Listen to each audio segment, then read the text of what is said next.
Good evening, everyone. This evening's edition of Music and Sound is one of our series devoted to first-hand conversation with some of the great artists of our day. One of the best loved of them all is Andres Segovia, a legend in his own time.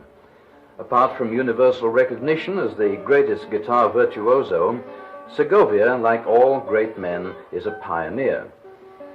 All his life, for instance, he's fought for the recognition of his instrument as being just as suitable for performing concertos with orchestra as is, say, the piano or the violin. Segovia constantly urges composers to write more music for the classic guitar to build up the rather scanty repertoire. And Segovia's efforts have borne fruit, and this is largely due to the efforts of one man. Castelnuovo Tedesco has written more music for Mr. Segovia than any other composer, and the two artists are closely associated. Right now, I'm sitting at Mr. Tedesco's side in his studio in Beverly Hills. He's at his piano, and I think quite ready to tell us some of the wonderful things regarding this unique association. Mr. Tedesco, how did you begin your association with Mr. Segovia? Well, my association with Segovia actually started in 1932. I had met him before. I had heard him in concert, but he had never asked me to write anything for the guitar. It was at the International Festival of Venice in 1932 that we met. He came there with Manuel de Falla, yes, who was conducting his little opera Master Pedro puppet show. And I was playing in the festival my first piano quintet with a Poltronieri quartet. And we were both very close friends of de Falla, and so we met several times. But yet he didn't ask me to write anything for the guitar. It was only the last day of a festival that he met my wife on the Vaporino, the little boat which shuttles between Venice and the Lido, and he told her, well, I have never dared to ask anything to your husband, but I would be so happy if he would write something for my instrument.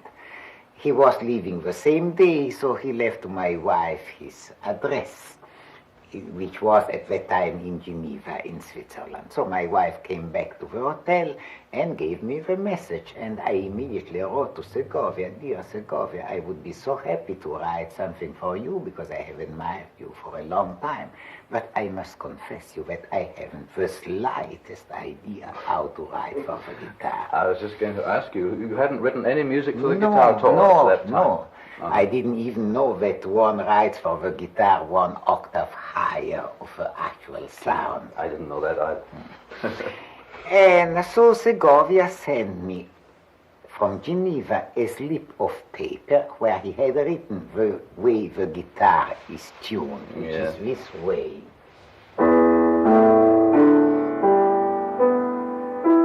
The guitar has 6 strings. By the way, the lowest string, the E string, can be lower to the D, which makes it convenient to write in D major, which is the key in which I wrote my guitar concerto later. But at the time, so Segovia sent me this slip of paper and 2 sets of variations. One was the variation of Sor, on the theme of Mozart, a classical work. And the other were the variation by Ponce on the Folie d'Espagne. And Segovia warned me, these are about the most difficult pieces in the guitar literature, don't go beyond that. As I had been given as model 2 sets of variation, I thought I will try some variation myself. And I had an amusing idea. As the history of the guitar runs through so many centuries in different styles, I thought I will write a work called Variations Through the Centuries, starting more or less in the Bach style, in the lute style, and becoming through the variation, always more modern, romantic in Schubert's time, so to say, and ending in modern times with a foxtrot. Oh. Anyway, I sent to Segovia the first group of variations, the one, let's say, in the bar style, just to know if they were playable, because I didn't know. And I had, of course, to wait some days to get the answer. Now, generally, when I write very fast. So while I was waiting for Segovia's answer, I completed the whole piece. So the answer of Segovia came saying that the first variation were perfect. So I sent him the complete piece and he wrote me back, it is the first time that I find a composer who immediately understands how to write for the guitar. As a matter of fact, he changed just a few chords in the composition. I would think that's very rare. How did you go about learning to write for the instrument? Do you play the instrument yourself? No, I couldn't even play on the open strings. It is a sort of instinct which I have for instrument. You know, I have written 2 violin concertos and I don't play the violin. I have written a cello concerto. My only instrument actually is the piano, and perhaps I write better for the other instrument than for the instrument I play myself. The guitar is a very agile kind of an instrument, though, isn't it? You can write very quick passage work for the guitar. Yes. Up to a certain point. Of course, you must always keep in mind, the guitar has many possibilities, having 6 strings, has the possibility, of course, of polyphonic writing. But the fingering of pieces for guitar is a great problem. I know even for Segovia himself, he spends a long time figuring out the way of fingering certain passages. Well, Segovia, I imagine, still practices a great deal, doesn't he? Oh, always, constantly. I've read about Of course, to achieve this perfection of sounds which he's looking for. Oh, it's so wonderful. It's just wonderful. Now, after I wrote, to go on with the story, after I wrote this piece for guitar, Variations through the Century, Segovia was very happy and played it all over during the season. The next year he came back and he told me, you know that your old countryman Boccherini, the 18th century composer, was very fond of the guitar. Why don't you write now for me a larger work, a sonata in 4 movements as a homage to Boccherini? And I did it. He was again very pleased with the work, which is he has just recorded now in his last... In the last recording? Yes. And so he played the sonata during the following season. Then the next year he came back and he told me, you know, also Paganini was very fond of the guitar. So why don't you write now a homage to Paganini? And for Paganini I wrote a Capriccio Diabolico, devilish capriccio, which is really devilishly difficult. It's still playable, though. Yes, and actually Segovia was so fond of this piece that although he's generally rather slow in studying new pieces, 20 days after he had received the piece, he gave the first performance in London. And this also he has recorded and he has played it always very much. Now, after this following year again, Segovia came with his biggest request. He said, well, my ambition all my life has been to play with orchestra, but there are no concertos for guitar and orchestra. Would you write one? Now, that time I was afraid. Because by that time I had already experimented the guitar and knew more or less how to write for the instrument, yet I had never heard the guitar associated with an orchestra, or even with a smaller group, as a matter of fact. And so I postponed the plan for a couple of years to make him happy. I wrote some more pieces for guitar solo. One is the Tarantella, which he always plays. It's one of my most popular pieces. And finally, in 1938, I was about to leave Italy to emigrate to the United States, and Segovia came to Florence to spend the Christmas vacation with me. He knew I was very depressed at the idea of leaving my native country, and so he was very nice and very kind. And I told him I hadn't been writing music for some time. I told him, well, the first work which I will write now will be the guitar concerto. As a matter of fact, I wrote the first movement of a guitar concerto during the week he was in Florence, and we could write it together. Then I left for North America, he left for South America, and I sent him the other two movements to Montevideo, where he was living at the time, and where he performed it actually for the first time in 1939. Was this the first concerto that's been written for? Yes, this was the first concerto which has been written for guitar and orchestra. What kind of an orchestra did you Now, use? of course, it was a problem of quantity and quality of sound. I tried to give the appearance of an orchestra without giving the weight of an orchestra, because of course the quantity of sound of a guitar is very limited. And so I used one flute, one oboe, two clarinets, one bassoon, one horn, timpani, which always played pianissimo, by the way, and a small group of strings. Actually, in my score, I had mentioned two first violin, two second violins, two viola, two celli, and one bass, a double quartet plus one bass. Yeah. Segovia used, I believe, 6 violins instead of 4, because he said that it could afford a little more sound, and it's perfectly balanced the way it is. Now it is very strange because, as I say, the concerto was first played in 1939 in Montevideo when the war came, and of course we were separated for many years. I didn't hear the concerto myself until 1951. Oh, how long is that after you wrote it then?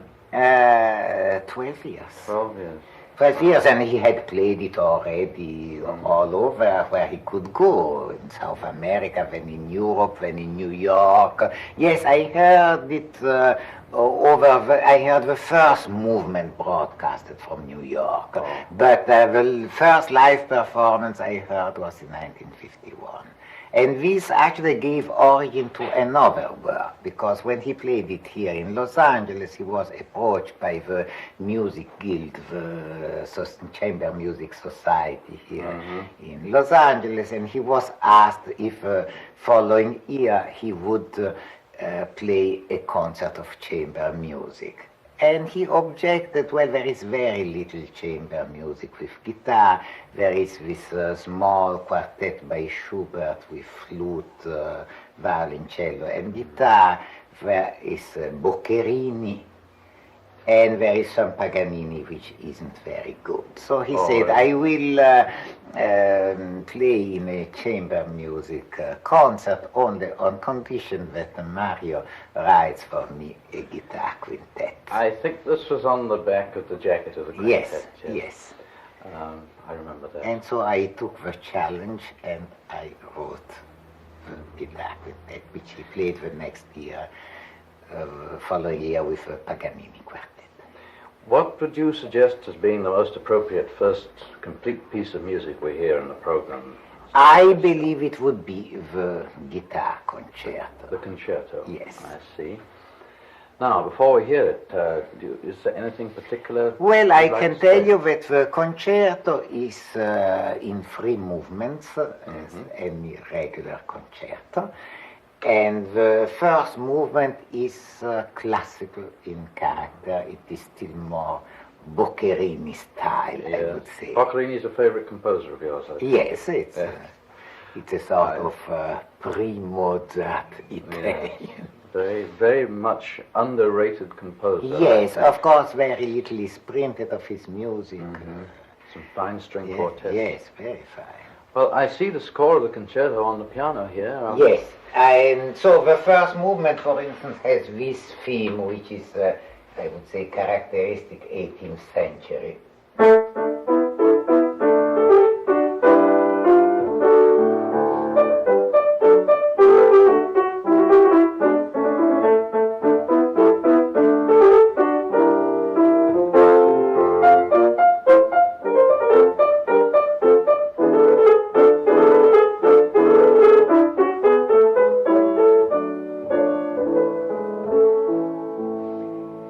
So this is the theme of the first movement, which has, it's in a regular a sonata allegro form and has a cadenza before the end.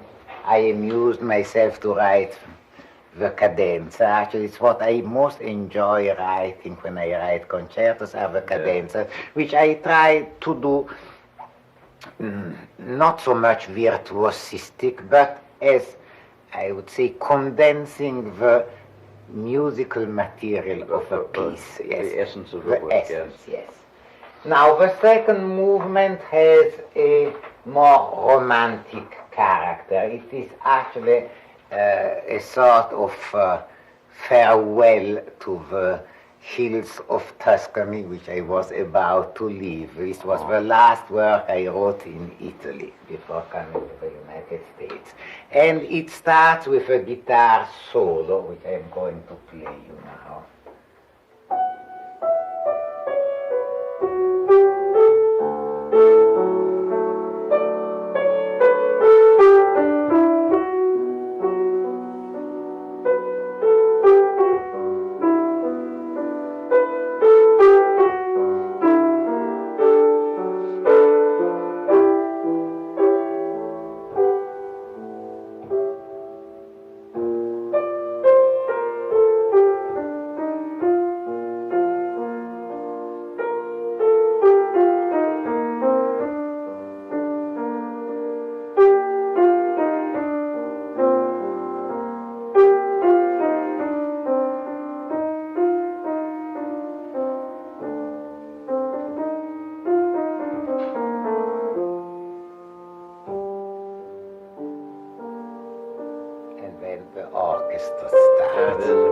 Nostalgic theme, very beautiful too. And the last movement, of course, I was writing a work for Segovia, so I had to put a Spanish touch in it.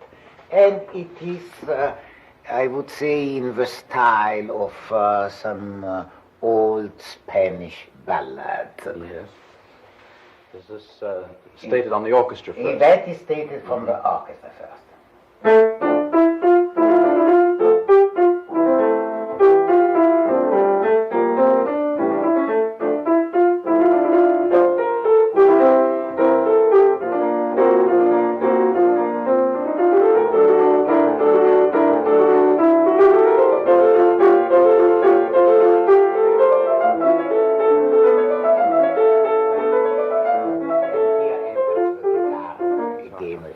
You certainly captured the Spanish spirit there, I think.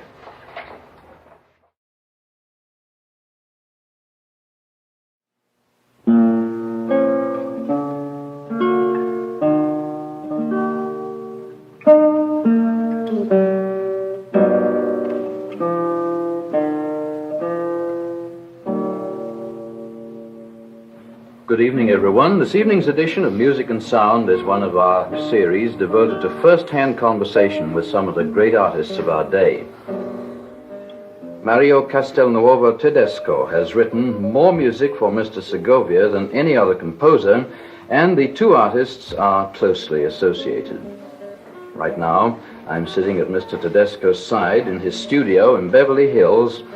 He's at his piano, and I think quite ready to tell us some of the wonderful things regarding this unique association. What should we take next? Now, of course, after the concerto and the guitar quintet, I have written many other works for the guitar. I have written a second guitar concerto for Segovia, but this he hasn't yet performed. And also from the experiment, which was quite interesting, of writing the guitar quintet with 4 strings, which had some problems of its own. For instance, when you treat the strings pizzicati, the guitar is also a pizzicato instrument, yes, so it's very difficult to balance between the guitar and the strings. And then I had the idea, now I would like to write a work for guitar and 4 winds, which I haven't yet done. And also for guitar and 4 voices. And this I did not exactly 4 voices, actually a small chorus. And it is called Romancero Gitano. These are 7 poems by the Spanish poet Garcia Lorca, which I said for guitar and small chorus. This hasn't been yet performed in the United States, and Segovia hasn't played it yet, but it has been played in Germany many times by another guitarist. How does the guitar feature itself in that work? Is it in the Romancero? Well, it is every song has a prelude and a postlude, and the guitar ties the different songs together. And of course, yes, yeah. And it is, of course, it accompanies the chorus. When do you think Mr. Segovia is going to play your second concerto? That I don't know when he will have time to study it, because he's traveling all the time and recitals all over the world, from one continent to another. Every year he tells me, now during the summer I hope I have time to have 1 month rest and study the concerto, but this month never comes because and but I went on composing for him. Recently I wrote for him a suite on inspired by Cervantes, which is called Escaraman. Actually, it's not inspired by Don Quixote, but by his short plays, the intermezzi. You know that Cervantes wrote some 1-act plays, and at the end of each of these plays there is a sort of musical divertimento with guitars. So this was the origin of this suite. Then I wrote for him another homage, this time to Roncalli, who is a 16th century composer for the lute. I wrote a Passacaglia. I place it now, yes. A yes. Passacaglia. Is this recorded? No, not yet. It isn't. Oh. It isn't. And then finally, and this is the piece which I would like to play next, I wrote a little piece on the letters of the name of Segovia. You will ask me how this can happen. Yes. Now, because of course here, as in Germany, we name the notes by letters, A, B, C, and so on. But how can you put all the letters of the alphabet? Now, I have my own system, which I had experimented before. Actually, the first time I experimented was when I wanted to write a piece on the name of my teacher, who was Pizzetti. Now, the name Pizzetti had the Z. How could I put the Z in the scale? So I devised a system this way, by putting the letter of the alphabet on a chromatic scale, A, B, C, D, E, and so on, for 2 octaves. also putting them on the descending scale, A, B, C, D, etc. So something actually like the tricks which were used in the 12-tone system. I was just going to say, you're getting this is very a close. 24th note system. Well, you're the inventor of a new yes, school of music. No, this I don't like so much. I don't believe in systems. Now, but a funny thing happened. I had written already some of his pieces. I had written one on the name of Heifetz, one on the name of Piatigorsky. I amused myself with all my friends' performance to write. I always call them a sort of horoscope in music. And I wanted so much to write one for Segovia, who was one of my favorite interpreters. But both with the Italian alphabet and with the English alphabet, the name came out so unmusical. Then I thought, let's try the Spanish alphabet, which has two more letters. Mm-hmm. It has the double L, li, and the N with a cedilla, ñ. And with the letters on the Spanish alphabet, with the notes on the letters of the Spanish alphabet, the name came out all right, as you are going to hear very soon. Let's hear Segovia. Could we hear Segovia? The name of Segovia, yes. Now I show you.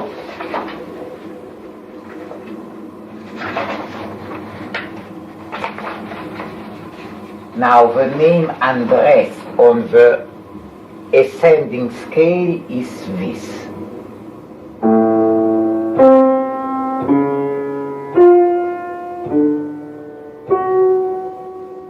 And the name Segovia is this.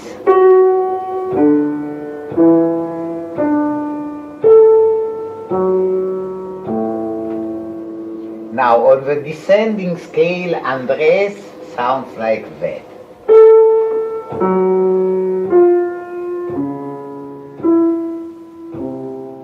And Segovia sounds.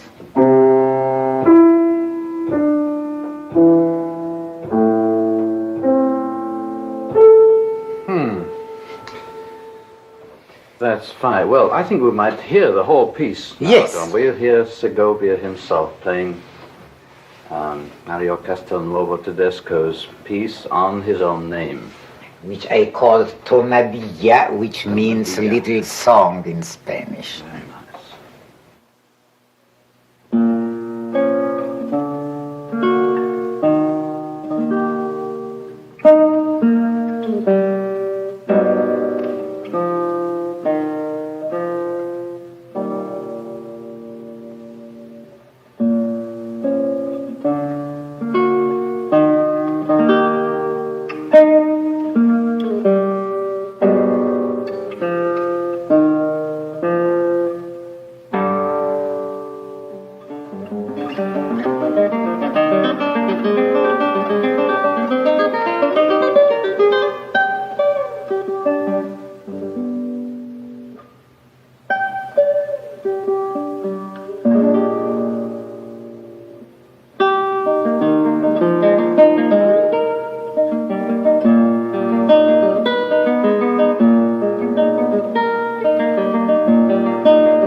Well, I think that about covers things. Do you anything else to think of it that listeners would like to hear? Anything else of interest to close? Now, speaking of guitar, the last work which I have been writing these days has been a cycle of songs for baritone and guitar. Yes.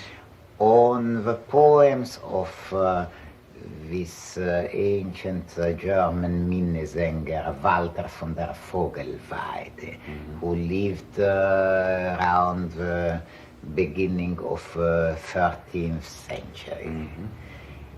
and I have set this to music for guitar for baritone and guitar, which actually is the nearest instrument probably to the lute which they Yes. used at the time. Schubert used the guitar quite a bit, Yes, didn't he? yes. I understand sometimes he was not in a position to have a piano, so he would use the Yes. guitar. There's the new recording which just came out, Mr. Tedesco.